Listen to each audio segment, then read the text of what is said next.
Good morning, everybody, and welcome to our post-budget webinar. My name is Phil Hartley, but most of you probably have met me or spoken to me before, but if you've not, nice to meet you all. Just a bit of housekeeping before we start. If you're unable to hear anything at the minute via your computer audio, please log in or via the telephone, and the access code and telephone number are on the screen now.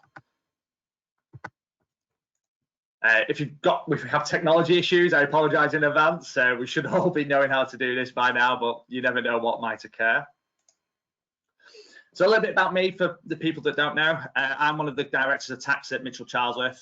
My specific areas of expertise mainly surround corporation tax, restructurings, group advisory work, mergers and acquisitions, and R&D tax relief as well. Don't hesitate to ask any questions during the webinar. That can be done via the chat function, and I'll try and answer as many of those as I possibly can at the end of the webinar, or I'll come back to you if it's a question that needs answering privately instead. My email address is on screen now. Feel free to contact me directly after the webinar via email, or give me a call as well if you want to. This session is being recorded, and it will be circulated along with the slides following the webinar. So no need to try and take screenshots or anything like that of any of the pages. You'll get these afterwards as well. So what we're going to talk about today. So the first point is the income tax rate changes and the scrapping of the health and social care levy. Obviously, excluding yesterday's announcement, this was going to be a little bit more in detail, but still some big changes going to be occurring. And what are the impacts of these changes, both in the current tax year and in the future tax years as well. Going to talk about a bit about the corporation tax rise being scrapped, and actually what's the impact of this on the super deduction that we've got in currently as well. There's a bit of a knock-on effect there that hasn't really been widely spoken about. Talk a little bit about the annual investment allowance, and that's now permanently being maintained at £1 million. The relaxing of the IR35 rules from April 23, and what does that actually mean in practice? A bit about stamp duty land tax thresholds and the impact this has on the cost of buying a property. A bit of an overview on some of the other matters that are announced, particular focus on the investment zones, and a little bit of my future predictions, if you can have any future predictions at the minute. And then a bit of it, as we said earlier, questions, and I'll answer as many of those as I possibly can. But what I actually thought we'd start with was just a bit of a recap from the last webinar I did on the budget in 2021. And I ended that budget with some of the following statements. However, Wishy made it clear that we are not out of the woods with the pandemic, and the average 4% inflation rate is going to cause concern for many businesses. And I also said, that Rishi would like to reduce taxes in the future, and how this will be achieved will be quite interesting. I don't think any of us at that point in time could have anticipated the rises in inflation that we have and the change in political environment that has come. And that has then resulted in a total of £45 billion of tax cuts being announced, of which £2 billion was reversed yesterday. So yeah, quite surreal, the current circumstances that we're in, and could never have been anticipated when I made those statements last time out. So income tax and national insurance changes. And this was probably the most significant area that was focused in on in the Chancellor's growth plan. From the 6th of November 22, the 1.25% health and social care levy is scrapped. And this is both on employees and employers' national insurance. And specifically that is on for salaries, so pay-as-you-earn salaries there. Also, the separate levy, that won't now be introduced from the 6th of April 2023, so that's completely scrapped as it stands.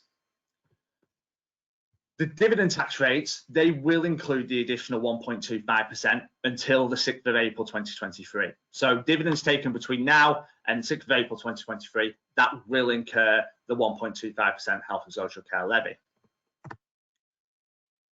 On top of the announcements around the health and social care levy, he cut the basic rate of income tax by 1% to 19% from the 6th of April 2023.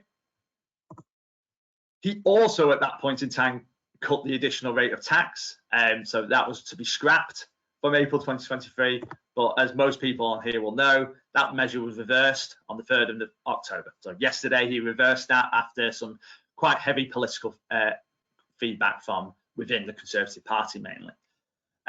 That policy was going to cost £2 billion. So in the grand scheme of the amount of tax cuts provided, it wasn't the biggest tax cut going.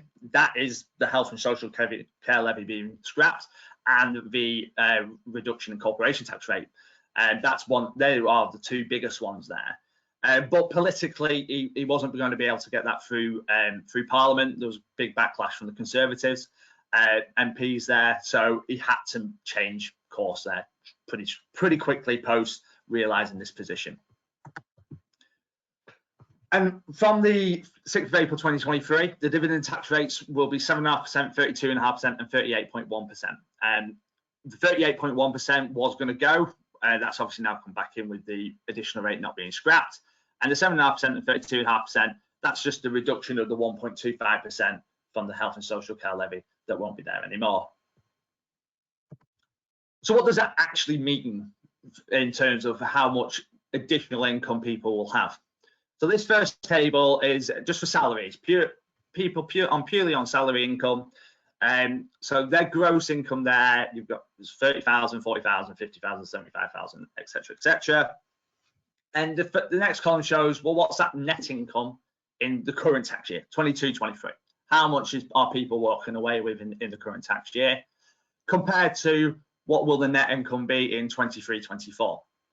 And as can be seen, everybody will get additional income. So everybody's income band, regardless of the band, that will increase. Everybody will get that 1% reduction in income tax rate, and everybody is benefiting from the 1.25% decreasing as well. I think the important point to note is that on that last line, the 200 grand, I put a star next to the £1,828, because that, prior to the reversal of the additional rate, that figure was £4,328 in additional income. And I think that's, a lot of people can now see that that's where the big uproar was coming from, because it was heavily rated to providing benefits to a reduced number of people rather than the masses. The masses are benefiting in certain ways, but not as much as the higher earners would do. And then this is on a typical small salary dividend remuneration extraction package that a lot of people on this call are probably used to. And again, just the same gross income levels and the 2022-23 net income position compared to 23-24 net income position. And again, everybody's position will increase accordingly. Not as much as the salaried workers, because the basic rate of tax for dividends hasn't changed in respect of a 1% decrease. That has remained at 7.5%. So the benefit is coming from the reduction from the health and social care levy. And again, important point to note, on the 200 grand example, it's now 2,453, but it was going to be 5,253 in additional income. So again, you can see why there was such an uproar there. So corporation tax. So we previously, Rishi Sunak, when he was Chancellor, announced that the corporation tax rate would increase from 19% to 25% on the 1st of April 2023. But throughout Liz Truss's campaign to become Prime Minister, leader of the Tory party, she had promised that that plan rise would be scrapped. And that was announced in the growth plan as well. So the proposed rise is scrapped, and we're going to remain at 19% corporation tax rate position. Overall, that's obviously a good position for businesses. A 6-point increase in tax rate there would have been quite significant for profit-making businesses. And there's likely to be some other changes that come around with that. For the tax techie people on the call, we were changing in terms of how we determine what group companies compared to associate companies, and that could have a knock-on on QIPs. I would envisage some additional changes being announced in the not too distant future surrounding how the corporation tax regime will work now that we're not changing the tax rate. I think an important point to pick up on was that firstly, the super deduction isn't going to be extended as it stands. So that is due to end on the 31st of March 2023. But when we were going to have the increase in corporation tax rate, for most businesses, the end of the super deduction wouldn't have been a big event, because you would have had annual investment allowance still potentially, and you would have had that at 25% as opposed to 19% currently. So it wouldn't have had a bigger impact on what tax relief you were going to achieve from investment in plant and machinery. But now that the super deduction will end and we're going to stay at 19%, you would get more relief under the super deduction regime on spend on new and unused plant and machinery. So it may be that some businesses will want to consider accelerating their plans to invest in certain plant and machinery if appropriate, to obtain that higher tax relief position. Just a point to think about and consider, and more than happy to have a chat if any of you are in that sort of position and considering that in sort of investment and what the tax relief implications would be. So annual investment allowance, historically this has fluctuated every year. Every budget we have, there was always an announcement on annual investment allowance. In January 2019, it was increased to £1 million, and that was originally going to be for 2 years, which was quite a long period of time without having any sort of fluctuation. This was then extended again to the 31st of March 2023, and we were meant to go down to 250 grand from the 1st of April 2023, but it's now been announced that this will remain permanently, and I'm going to put permanently in inverted commas in my head anyway, because it's only as permanent as a government will want it to be. But at the moment, permanently at £1 million. I think that provides some decent certainty for businesses at the moment. We're not going to have this continuous, each time we have a budget, what's going to happen to the annual investment allowance? Is it going to be increased? Is it going to be decreased? And it provides that uncertainty as well post super deduction era, where businesses will know what they can work with and what they can play with, and how much they can spend to maximise tax position on that spend. The relaxing of the IR35 measures has garnered quite a lot of interest as well since the announcement 11 days ago. So just a bit historically, we've had IR35 rules for many years, but the onus was previously on the contractors to determine their status to the engager and determine their status from a tax point of view. But those rules in April 2017 for the public sector and April 2021 for the private sector, they shifted the onus from the contractor onto the engager to make that determination. And it resulted in a significant amount of contractors being deemed to fall within the IR35 rules, and the process being onerous, both engager and contractor. Engager had to jump through a lot of steps to determine the position, and contractors equally had to jump through a lot of steps potentially to argue and show the position isn't correct. And this was particularly widespread in the public sector, and public sector just deemed everybody was within the IR35 rules. Private sector not as much, but it was a significant event in the private sector as well.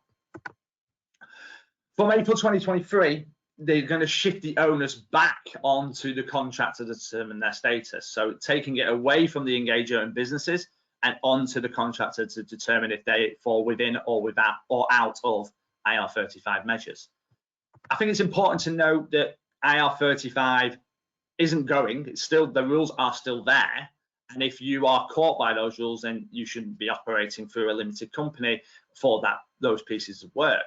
But it is just shifting that onus back onto the contractor to determine the position. And it may well result in contractors being able to go back to operating via their limited companies. But as I rightly said there, consider each engagement on their merits and if they fall within or out of IR35 rules. I think there's also another point to just consider here, and this is the fact that most contractors have potentially closed down their companies because there was no use for them moving forward, and they've received a capital distribution potentially on any excess cash within the business at the time of closing. We have certain tax rules known as phoenixing, whereby that capital distribution could well be treated as income in certain circumstances, and if any contractors are wanting to move back to being operating via a limited company, they need to consider these rules and just ensure that they're not going to have any adverse tax implications from their capital distributions. Again, more than happy to chat through those if it's appropriate. So stamp duty, land tax was also covered in this statement. And in particular, the thresholds for residential properties was discussed here. Again, one of those areas where there's been a lot of change over the last few years, particularly during the pandemic, whereby we increased a lot of thresholds to 500 grand and temporarily back to 250, then back to the standard 125 grand, on which 0% stamp duty is paid on a residential home purchase. Obviously, the 3% additional rate was applicable on that if it was a second home.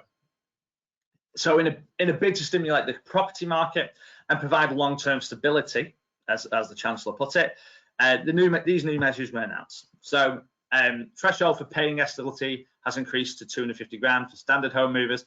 Again, that was said to be permanent. Again, I'd say that depends on which government's in place. It can never be permanent. The threshold for first-time buyers, that's also increased, so to 425 grand, with properties up to 625 grand qualifying for the higher threshold.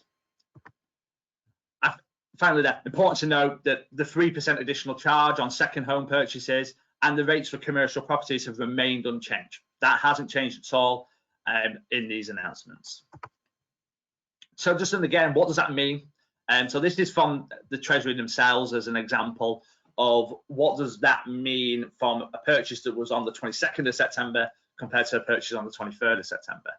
The first half of that table is for standard home movers. And as you can see there, a purchase for 200 grand, that provides a £1,500 saving. A purchase at 400 grand provides 2,500, and 600 grand provides 2,500 as well.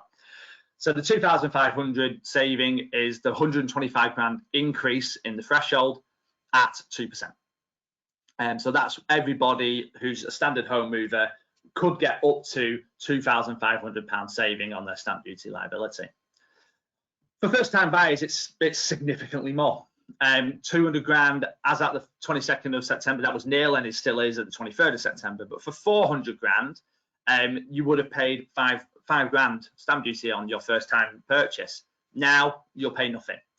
And on the 600 grand, you would have paid 20 grand. There's not that there's many who would be a first-time buyer spending 600 grand on a property. But as at the 23rd of September, 8,750 quid now. So that's a saving of 11,250. So it's quite significant for first-time buyers there. So investment zones, one of the other announcements that was made, and we are a bit light on detail at the moment, but similar to how we've had in the past, enterprise zones, and too recently, we have the Freeport zones announced as well. There seems to be another area where trying to boost investment and growth in businesses and, generally speaking, wider masses into specific areas of the country. And the government, they're saying they're in talks with 38 local authorities. In particular, for our client bases, you've got Chester West and Chester Council, the Greater Manchester Combined Authority, and the Liverpool City region that were all specifically listed as one of those 38 local authorities that the government is in talks with. The tax benefits that he announced in his statement include 100% business rates relief on newly occupied or expanded premises in the zone, full stamp duty land tax relief on land bought for commercial or residential development, 0% employers' national insurance on new employees in the zone, earning up to £50,270 per year, 100% first-year allowances over and above the annual investment allowance, and 20% structures and buildings allowance as well. More information will come in due course, but I think it's important to note that a lot of those measures are targeted at getting businesses to come into the zone. So if you're already within the zone, you won't necessarily qualify for some of these reliefs, but coming new into the zones will qualify for the relief. So I think that's an important point just to note, and we'll provide more information as and when it's become available from the government. Just some other ad hoc announcements that were made during the statement. You've got the increase in limits for Seed Enterprise Investment Scheme. So some of you might have heard of EIS and SEIS, and these are investment schemes that HMRC endorse that allow the investors to SMEs and to small businesses to benefit from tax relief on their investments, some income tax relief and some capital gains tax relief as well. And for Seed Enterprise Investment Scheme, it was quite low. You could only raise up to 100 grand, and you could only get relief on up to 100 grand. But those increased those limits to 250 grand under the scheme. and an individual investor can invest as much as 200 grand under the scheme. So that could result in quite significant tax relief for the investors. Income tax relief, for example, is at 50% of the amount invested. So significant increases there. So trying to, again, boost growth and that agenda around growth. They're going to reform the company share option plan scheme to increase the value of options that can be held under the scheme. Some people on this call might have heard of EMI as a share option scheme, and this is another type of share option scheme, not commonly associated with John Lewis, for example, there. What you can have as a value of options is quite limited. You can only hold £30,000 worth of options under the CSOP scheme, but they're going to increase that to £60,000. So doubling it, and again, a view of growth. People can potentially grow and hold more option plans within businesses, and equally help businesses grow, in turn growing the economy as well. They announced a new VAT-free shopping scheme for non-UK visitors to Great Britain. Not a lot of detail announced on that at this stage. Again, we'll provide more information as and when that becomes available. Good news for most people, alcohol duty has been frozen for 1 year from February 2023, so cost of a pint and a glass of wine won't be increasing at this moment in time. And then I thought some future predictions from myself, purely from myself here, and purely from what I heard from Kwasi Kwarteng's statement on Friday last week. So this excludes the fact that they abolished and reversed their abolishment of the additional tax rate. But what it seemed to be was that the new government is viewing that they have to remove restrictions on what people can earn to allow for growth to occur. And I don't think that's unreasonable to suggest. I know from my perspective, we advise clients, well, you might not want to go over 150 grand in 1 year because you'll start paying additional rate. Or you might want to cap your earnings at 100 grand where possible, if you're on a salary dividend scheme, because you don't want to lose your personal allowance. So they're seeing that as restrictions on people earning higher levels of income, and that's those areas that they seem to be targeting and trying to change.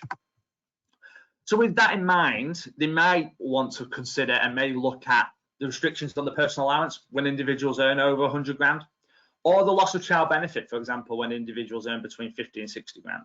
There's nothing that they're saying that that's what they're going to target, but those are certain areas that I can see where restrictions on income are in place and people don't want to earn over a certain level to keep the child benefit, for example, or to not lose their personal allowance and incur a super tax rate as a result. However, that may now change given the changes that we had, and the reversal of the abolishment of the additional rate could be a blow to those plans moving forward. I think most people can probably agree here that actually there needs to be then more measures considered to support families on lower income. And a lot of those families are going to go through significant challenges in the coming months, potentially years, with the ongoing increases in energy prices, in the ongoing increases in interest, and the knock-on effect that can have on mortgages as well. One area they could consider is the fact that the personal allowance at the minute, for example, that is set at a certain threshold of £12,570 for a good few tax years to come yet. So they may want to consider increasing that threshold to provide that additional support to families on lower income. With this government, I think what was quite clear from the statement was they're betting their future on growth. They believe that growth is the way to increase the economy and get us out of the position that we're currently in. So I can see a lot more investment and growth measures coming into place, and that will quite clearly then be targeted at businesses. So it can only be potentially good news in the future for businesses as well. So just a bit of a quick summary here. What was billed as a mini budget, that was anything but mini in my view. Obviously the biggest tax cuts offered and the highest seen since 1972. So you're talking a lot of years there, nearly 50 years since we've seen tax cuts at that level. From a pure income perspective, all people will be better off when you look at the calculations. Everybody will have additional income that's not been subject to tax anymore in their back pockets from April 2023. Obviously, the highest earners in the country were the ones that were going to be significantly better off, but the reversal of the abolishment of the additional rate has reduced that position accordingly. but they will still be better off as well. But when you factor in the fact that inflation is significantly high at the minute, the interest rates are significantly high, mortgage offers are going through the roof as well, but from reports, most people will feel like they're still not better off, and that will be particularly for the lowest earners in the economy. And they will feel that they still are struggling and more support is needed for them. Growth will be the main focus of the government, and therefore I feel businesses will likely be significant benefactors of this policy. We were meant to have a medium-term fiscal plan on the 23rd of November, but some of you might have seen the reports this morning that he's probably going to U-turn on that and bring that forward. But I can see some further tax cuts and growth-related measures being announced in that statement as and when it becomes apparent, and setting out their longer medium-term plan as to how they're going to deal with the debt and how they're going to deal with growth moving forward as well. I hope you were able to find this interesting today. Obviously, my email address is up on screen. I'm going to have a look at my, oh, sorry, one button there. So I'm going to check what questions there are, what questions have come up in the whilst we've been on the call there. If there's any questions that you have, please fire away, send them over. More than happy to try and answer a few of them on the call now. Or if you'd like to just email me directly, that's okay as well. I'll give it a couple of minutes to see if anybody would like to put a question in.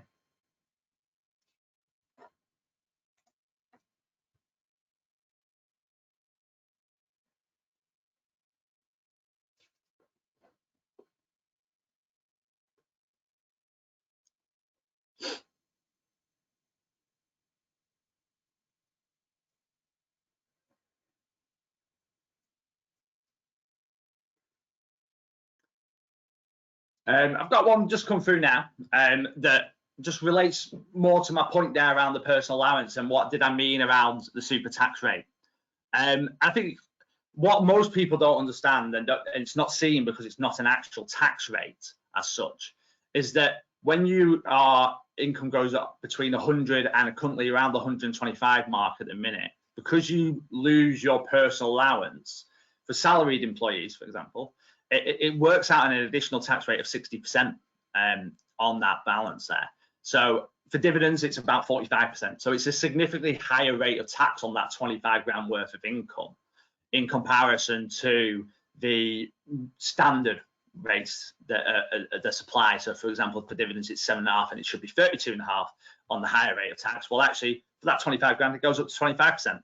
Instead of 40% for salaried employees, it goes up to 60% on that 25 grand.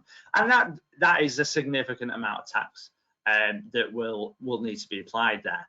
So that is one area I feel they may well consider looking at, because it seems unreasonable to charge that such a high level of tax on that very small band of income. Just had another question come through. Will property companies buying buy-to-let properties benefit from the reduction in stamp duty? Yes, they will, but not by as much as a home mover will do. So obviously, buy-to-let properties are subject to the additional 3% charge on of stamp duty land tax. So that first 250 grand will be at 3% now, whereas previously the first 125 grand was at 3%, and then the next 125 grand was at 5%. So you've got a same 2% tax saving, still be £2,500, and that does apply to buy-to-let properties as well. You will still pay the 3% charge though, as just outlined previously. I've just got another question coming through here. Oh no, nothing else now. So I think we'll call it a day there. Thank you for everybody for joining.